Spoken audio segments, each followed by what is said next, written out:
So here we have a Merlin E960M remote, and what we're going to do today is change the battery on it. So just need a little screwdriver, like so. I'm going to flip it over, find this screw at the back, undo that screw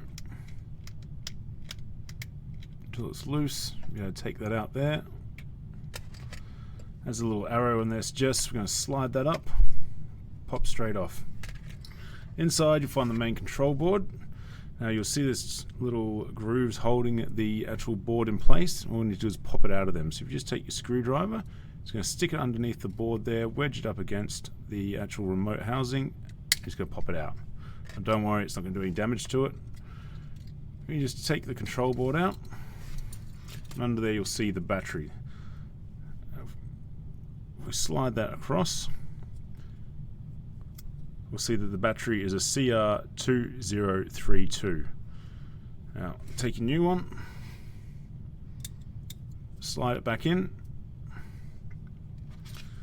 flip it back over. I'm going to wedge it back in underneath the little tongues there.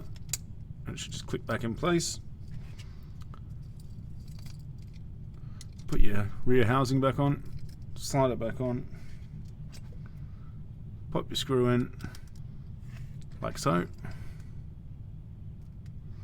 Screw it back in, and you're all done.